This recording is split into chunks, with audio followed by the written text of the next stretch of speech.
Welcome to the FedLife podcast with Dan Sipe from Serving Those Who Serve. In this podcast, Dan draws from years of financial experience to help federal employees overcome challenges that every Fed can relate to. Join us for this journey as we reach, teach, and serve to help you make the right financial decisions. Now, on to the show. Hello and welcome to this episode of the FedLife Podcast. I am your host, Dan Sipe. Additionally, as you already know, I'm the branch manager here at Serving Those Who Serve and Sipe and Associates. And beginning as I always do, I want to say thank you for taking the time to listen. We know your time is valuable. And also thank you for your service. You don't hear that enough. You'll always hear it here. And I don't care that people keep coming on Facebook and saying, you don't thank federal employees, civilians for their service. They're wrong. I'm right. I'm going to keep thanking you. The other thing that I'm right about is the guru. And that's why he's back with us again. Ed Zurndorfer is here as part of our ongoing mission to reach, teach, and serve you. At the outset, I always need to say the opinions of our guest, Ed Zurndorfer, are not the opinions of Raymond James or Serving Those Who Serve. This podcast is presented for information only and not intended to be taken as advice. All listeners should consult their personal advisors before taking any action. And if you don't happen to have a personal advisor, hit us up at stwserve.com. We will help you any way we can. And as usual, we will follow Ed's FedZone articles. So head over to fed-zone.com because we are covering every single person in the world's favorite topic, taxes.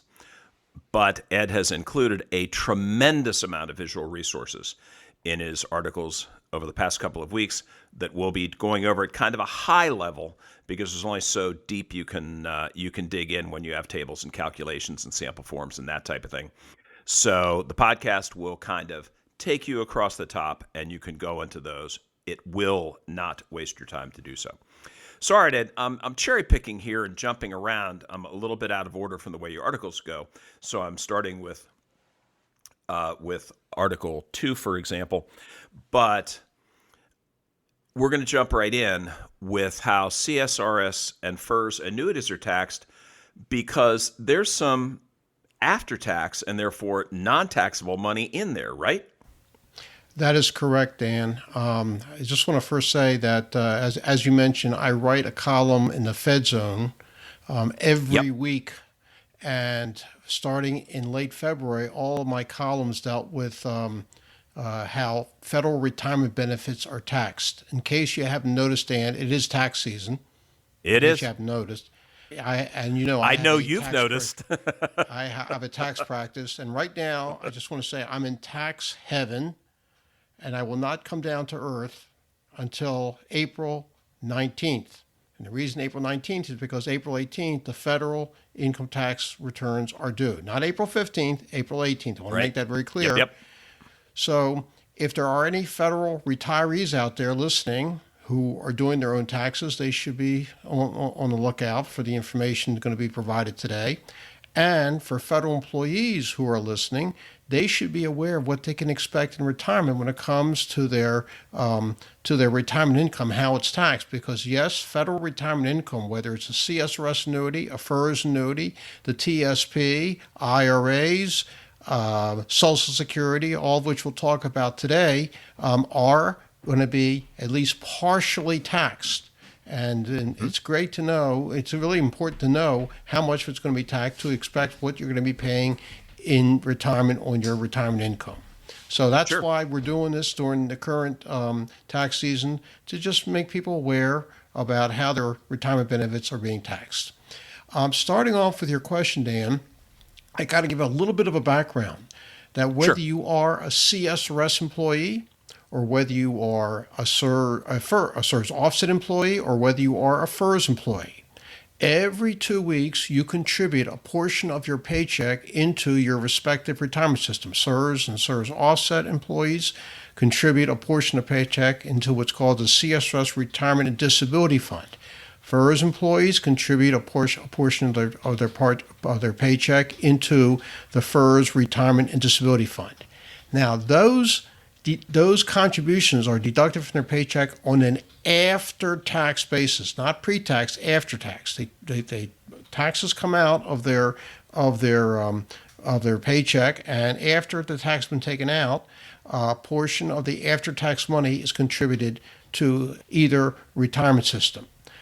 Also, when a federal employee retires, CSRS or FERS, they're going to get back their contributions, the money they put in. It's part of their annuity. Not a big portion, but on average, about 10%, about anywhere from 3 to 10% of a annuitant's, CSRS or FERS annuitant's monthly annuity is a return of the contribution. So that part of their annuity is not going to be taxed. Why? Because it was already taxed. So not all of CSRS or FERS annuity is taxable. A portion of it is a return of the contribution, and that portion will be taxed. And OPM's retirement office, who gives out the information, who's in charge of distributions of annuities, will let the annuitant know on their CSA, which stands for Civil Servant Annuitant 1099-R, sent out every January, what portion of their annuity is taxable.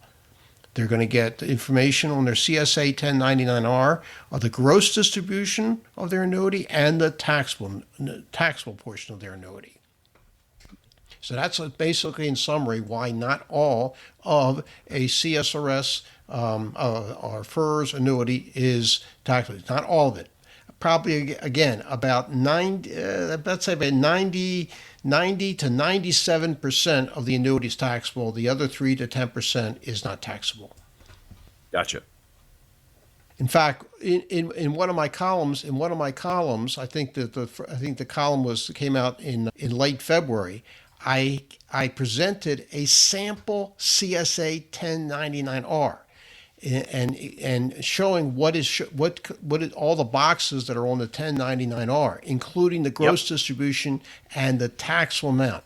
I really encourage listeners to go to the February 23rd, 2022 FedZone column, and that illustrate all the information I just provided is shown, and particularly a CSA 1099-R showing what I just explained. Yep, and that's in fact that's on page 4. So on page 4 of the annuity. Yep. So in a nutshell, that's why. I mean, I hear these stories, and people say to me, "Oh, I heard that during the first 3 years of my retirement, my annuity is not taxable." Well, that was true if you retired from federal service before July 2nd, 1986. The reason is anybody retired from federal service before July 2nd, 1986 was under what's called the IRS's 3-year rule. The 3-year rule stated that during the first 3 years of your retirement, after you retired from federal service, and believe me, during that time, it was all CSRS. There was no FERS back then. You got back all of your contributions that you put in. Remember, again, those contributions were already taxed, and you didn't have to pay tax again during the first 3 years of retirement. And, when I explain this during our webinars, we have one of our webinars that Serving Those Who Serve puts on. It's called Taxation of Retirement Benefits. We present that webinar is presented every month. That's one of our core. Yes. Out, yep. And what I explained is that the annuitants back in those days loved it. I say that because I say, how would you like, Dan, if you got a 3-year tax holiday, that your salary, your income is not going to be taxed for 3 years? Would you like that, Dan? I'd like that quite a bit. You would like it quite a bit. I'll take that deal right now, Ed. I don't even need the fine print. I'll take that deal right now. It's off the table. But I will tell you, the annuitants back before July 2nd, 1986 loved it. Sure. But somebody in Washington did not like that. And IRS, I'm talking about, decided we can't have that. We cannot have that. So the law was changed effective July 2nd, 1986, that anybody retires from federal service will get back their contributions, but spread over their life expectancy. They're not going to give it back all to you in 3 years. Gotcha. So. And so that sort of brings us to your article talks about the the 310-month payment rule on this, and I'll bet you most feds don't know or understand this. So why don't you jump in on that, because it brings about an important piece of paper that they need to fill out and process. The 310-month rule is as follows. Let me explain how, again, I just want to just say once again that OPM will figure out how much of your annuity is taxable, and they base it on the following. Number one, how much you contributed. How much did you contribute in your, whether you're CSRS or FERS, how much did you contribute in total during your career with the federal government, during your federal service? And they put that on the CSA 1099-R. Give you an example, my own examples, Dan. During my 32 years in the government, I put a total of $110,000 into the CSRS Retirement Disability Fund. Mm-hmm. So what happens is now that ever since I've been retired, and that goes back to February 2006, that's more than 16 years ago, OPM has given me back a portion of that $110,000 for and as long as I'm living, I'm going to get back a portion, and that portion I'm getting back is based on what is called the IRS's simplified rule. Yeah, the simplified rule. I hope you're not laughing too much. Nothing's simplified when it comes to IRS. And the simplified rule says that when an annuitant, when an employee retires, they're going to look at his or her age when they retire, and based on their age when they retire, what is their life expectancy? Yep. And there is a table in IRS publication 721. It's that publication, which you can download from irs.gov, is entitled Taxation of Civil Retirement Benefits. And there's a table that federal retirees, federal employees when they retire can use, and based on their age, how many months are you expected to live? So the 310 rule said that anybody who retires between age 56 and 60 is expected to live for 310 months, which is 25 years and 10 months. I think that's not that far-fetched. What is life expectancy? 80, anywhere Sure. for most people, it's between 82 and 85, and that'll fit in there. Okay. That being said, so if then they take the IRS, according to the IRS simplified rule, you divide the amount of your contributions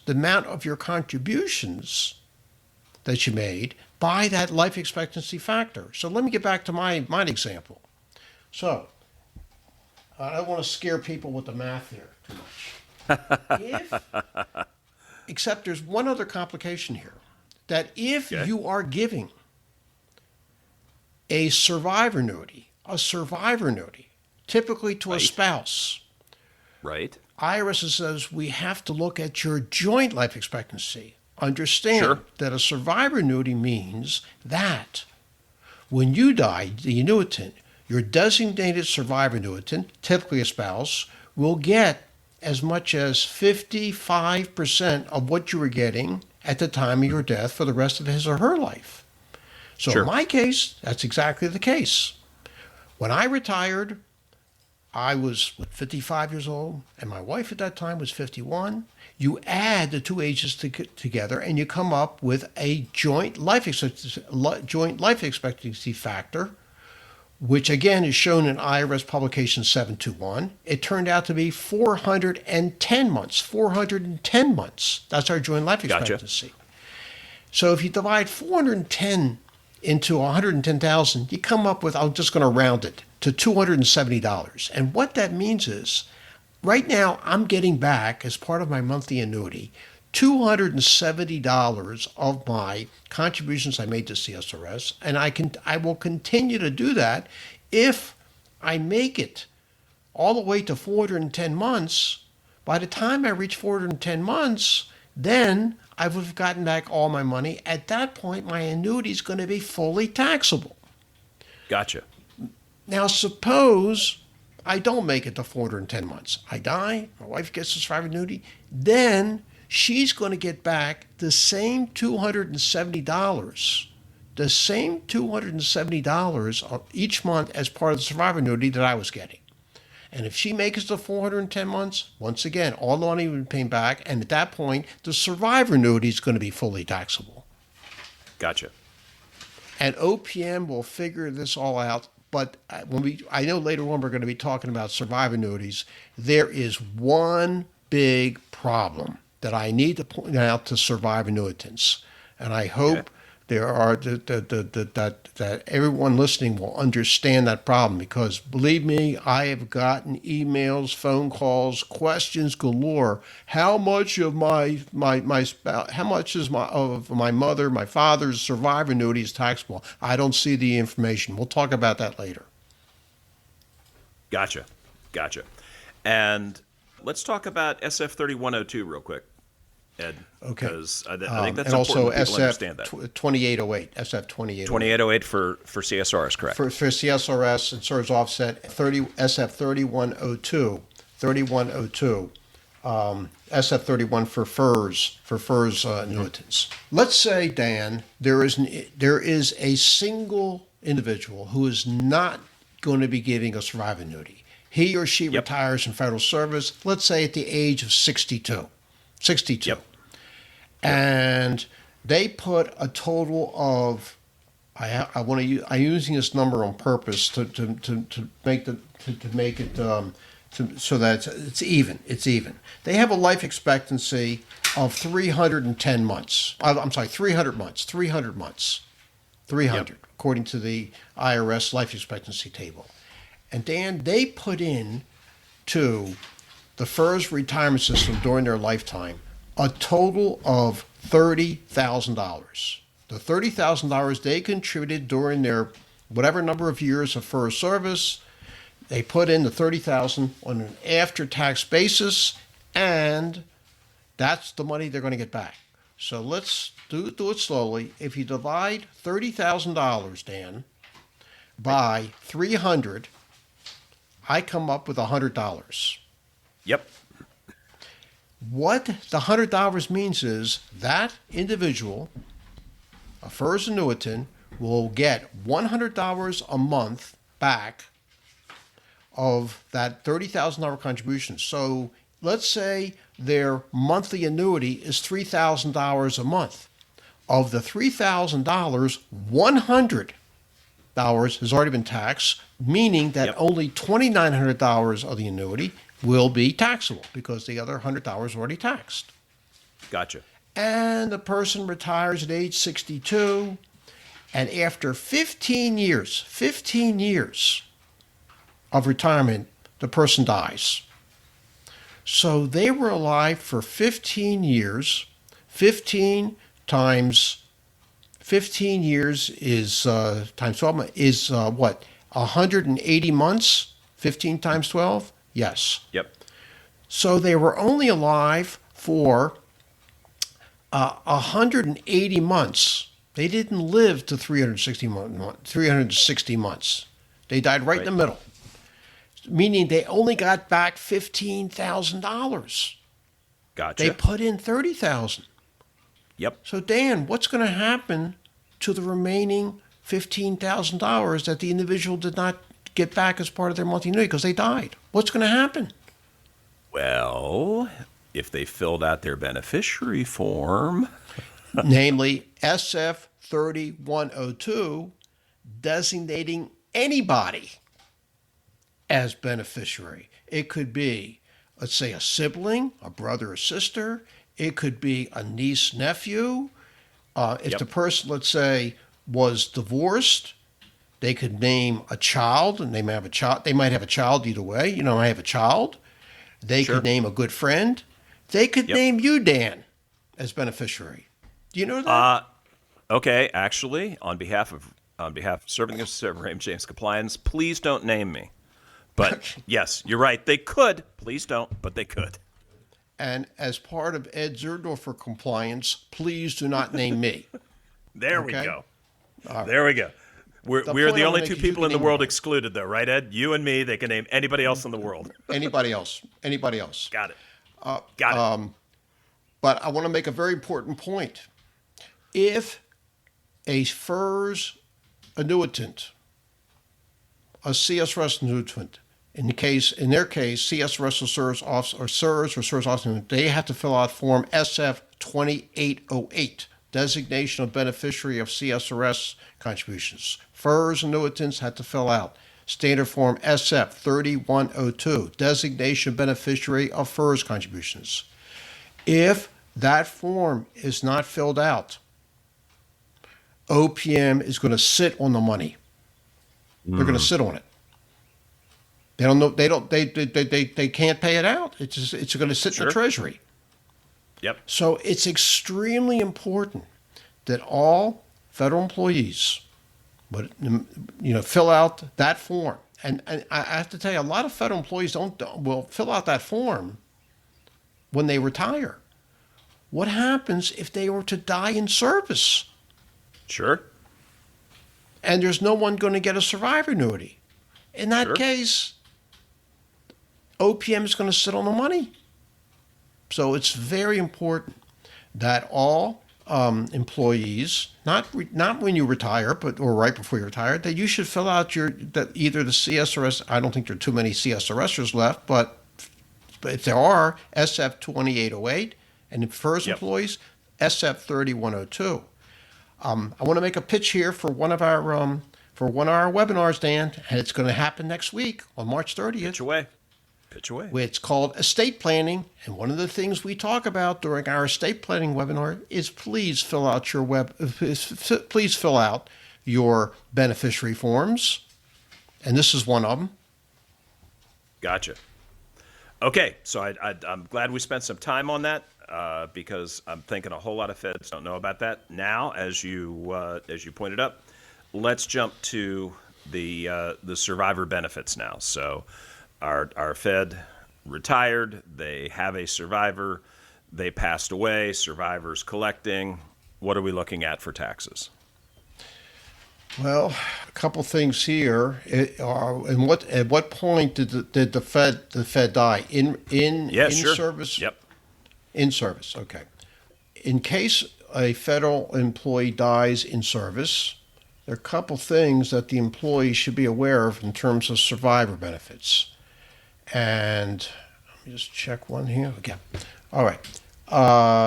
The first thing is that if they died in service, they died at some point during a pay period, during a pay period, they have unpaid compensation.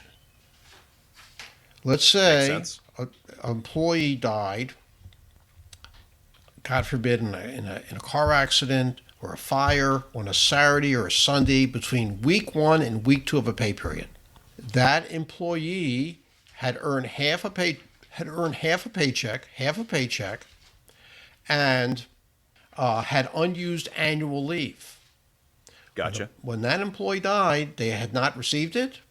So if the employee had filled out a beneficiary form, namely, I'll give you the form number, Standard Form SF 1152, designation of beneficiary for the unpaid compensation and unused annual leave of a deceased federal employee. Once again, SF 1152, which you can download from www.opm.gov. Gotcha. Then that beneficiary, or it could be multiple beneficiaries, will receive a check from the deceased employee's payroll office for the unpaid salary and the unused annual leave. It is totally taxable to the beneficiary. It is not part of the deceased estate. Gotcha. So it's compensation to the employee and to the beneficiary or beneficiaries, no matter how many beneficiaries there are. Standard Form SF 1152. Please, employees, fill out that form. I don't care if you're going to retire in 5 days, 5 years, or 50 years from now. Good tip. Because you see, if it's not filled out, that beneficiary form, OPM has to decide who gets the money. Gotcha. And it's going to take. Who knows what's going to happen? Who knows? Have the OPM even aware of who's the beneficiary, family, things like that? So it doesn't cost anything. Please fill out the beneficiary form. Gotcha. No, makes sense. And then there's also a spousal lump sum death benefit if somebody's in service, correct? That is correct. If a FERS employee dies in service, and the FERS employee was married, if the FERS employee at the time of his or her death had at least 18 months of service at the time of his or her death, then the surviving spouse would be entitled to what's called the basic employee death benefit. It is a lump sum payment equal to, it goes up every year a little bit, but last year, I haven't gotten the most recent update, it was this year, it was a total of about $35,000. It was $34,991 plus 50% of the deceased employee's high 3 average salary at the time of his or her death. It's a lump sum payment. But here it's important to note that basic employee death benefit, Dan, is fully taxable to the surviving spouse. Fully taxable. Gotcha. But there's something that the surviving spouse can choose to do to avoid paying tax. Okay. Avoid paying tax. One thing that the surviving spouse can do, if the surviving spouse is a federal employee, himself or herself, they can request that the lump sum death benefit payment can be directly transferred to their traditional TSP account. Oh, It's interesting. a direct transfer, meaning it won't be taxed until the spouse takes the money out of the TSP. If the surviving spouse is not a federal employee, then the surviving spouse can request that the basic employee death benefit be directly transferred to a traditional IRA.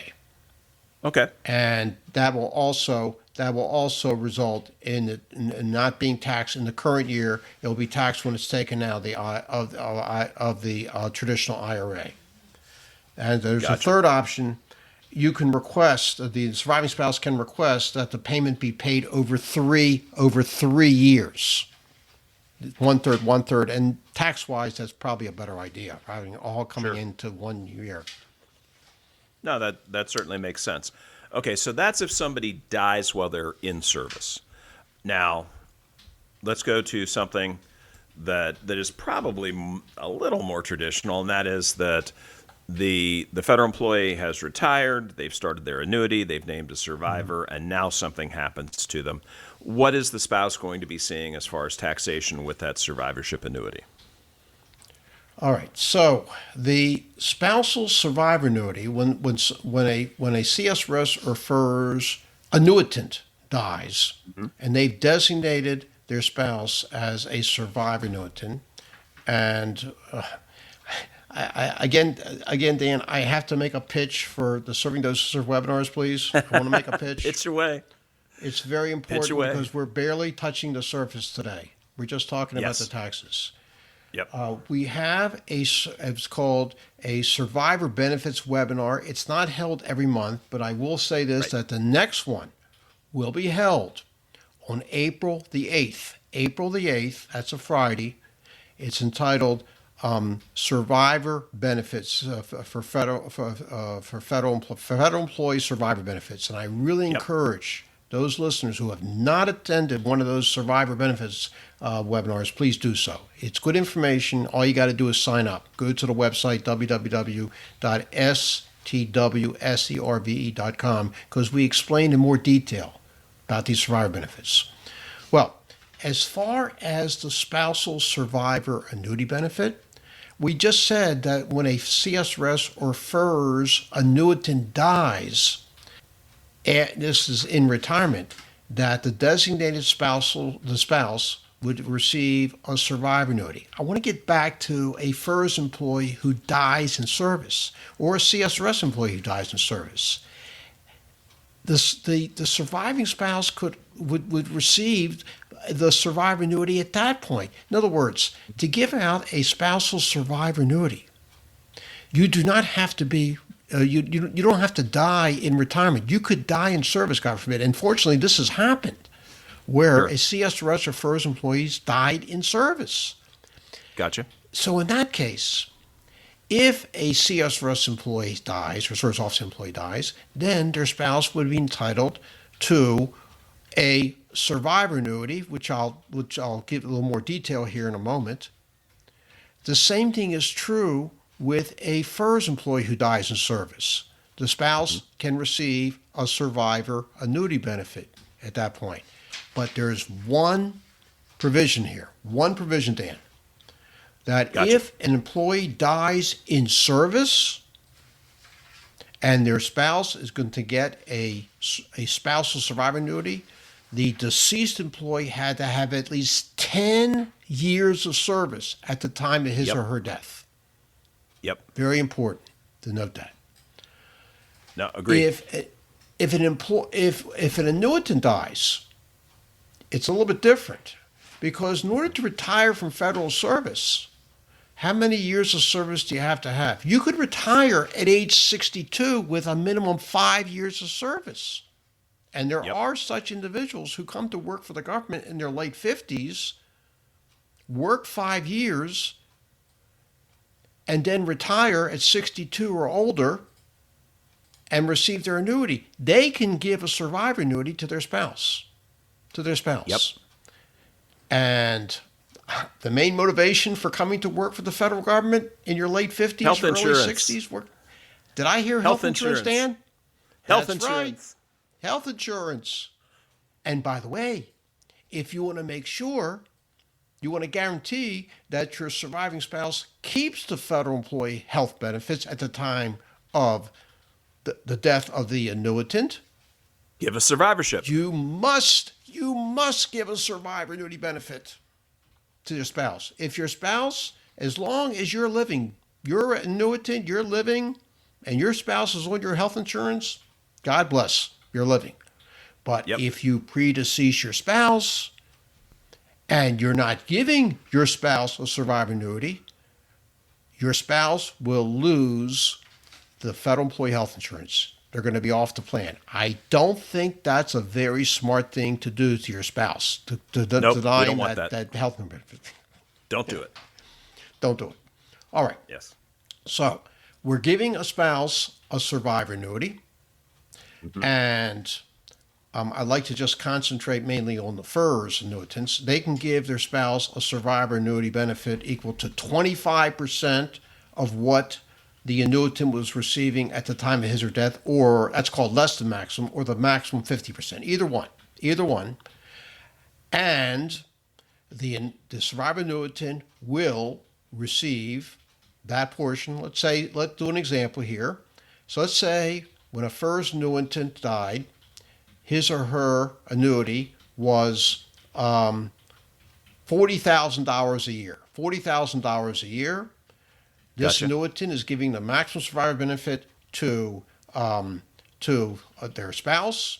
They die, then their spouse will be getting $20,000 a year. That's the maximum, $20,000 a year. So that would be the spouse. Now the question is, how is that spousal survivor annuity benefit taxed? I want to say something up front, and I hope especially the married people are aware of this, that when you're giving a spousal survivor annuity benefit to your spouse is going to receive every January from OPM's retirement office something called, not a CSA, which stands for Civil Servant Annuitant 1099-R. They're going to get a CSF 1099-R. That's a 1099-R for a survivor annuity. And if you recall a few moments ago, I was talking about the fact that On the CSA 1099R, you have the gross distribution, Dan, the gross distribution in one box, and then you have the taxable distribution in another box because OPM figures it out. Yes. Well, but on a CSF 1099R, you have in box 1 the gross distribution, and in the box that says taxable distribution, what do you think is going to show up in the taxable distribution box? I'll give you a hint. It's one word. I think it's unknown. You have it right, Dan. Ding, ding.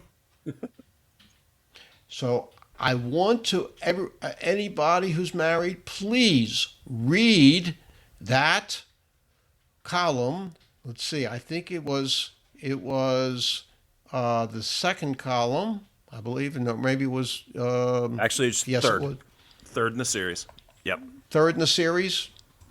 And understand where I explain how the survivor annuitant, how much of their annuity is going to be taxable. It's really the same amount that the annuitant was getting back of their contributions. The same thing is true for the survivor annuitant. That's what it is. I'm a little upset, Dan, that survivor annuitants are not told what the taxable portion is of their annuity. I'm very upset. I agree, Ed. I agree. I don't understand it. You've pointed it out a number of times. I've never heard an adequate answer. And, I think feds deserve better. That's the only thing that I'll say. Actually, I think this isn't a bad place for us to break because I think we've covered these 2 points. And folks, be sure to catch our next episode because we're going to be covering some additional things like CSRS and FERS lump sum payments, TSP payments, things like that. So we're still going to stay on the topic of taxes. But I want to stress, head over to the FedZone, fed-zone.com, because Ed's visuals and explanations are fantastic. I mean, they're white papers, people. You're not going to get this anywhere else. Take a moment, invest the time to read them. If you want to listen to this as you're doing it, that's great, but do not miss those articles. The detail is there. Ed, I've said it before, I'll say it again, you are truly a treasure for us and the federal community. We appreciate what you do, especially how you help our team learn. So, folks, we are Serving Those Who Serve. Be sure to subscribe to this podcast on our YouTube channel and Spotify. Please share it with your friends. Check us out on Twitter and LinkedIn. And as Ed mentioned, we've got live webinars every single week. Go to the SWS website, stwserve.com. You'll see the big blue webinar button. When you hover over it, it will turn red. Click it. You'll see the whole menu. The guru will come to you. Sign up for one, sign up for all. Do not forget to read Ed every single week in the FedZone, not just during tax season. So, for Ed, the crew at Serving Those Who Serve, and me, Dan Sipe, good luck, Godspeed, and above all, remember, it's your Fed life. Make it a great one because you deserve it. Stay well, everybody. We are out. Thank you for listening to the FedLife Podcast. Click the subscribe button below to be notified when new episodes become available. The information covered and posted represents the views and opinions of the guest and does not necessarily represent the views or opinions of Serving Those Who Serve or Raymond James. The content has been made available for informational and educational purposes only. The content is not intended to be a substitute for professional investing advice. Always seek the advice of your financial advisor or other qualified financial service provider with any questions you may have regarding your investment planning. Securities offered through Raymond James Financial Services Incorporated, member FINRA SIPC. Investment advisory services offered through Raymond James Financial Services Advisors Incorporated. Serving Those Who Serve is not a registered broker-dealer and is independent of Raymond James Financial Services.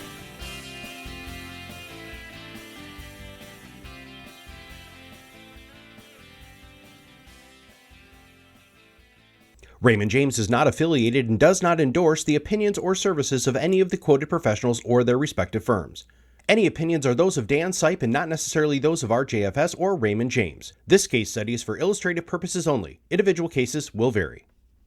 Raymond James is not affiliated with and does not endorse the opinions or services of the quoted professionals or their respective organizations. Neither Raymond James Financial Services nor any Raymond James financial advisor renders advice on tax issues. These matters should be discussed with the appropriate professional. Investing involves risk, and you may incur a profit or loss regardless of strategy selected, including diversification and asset allocation.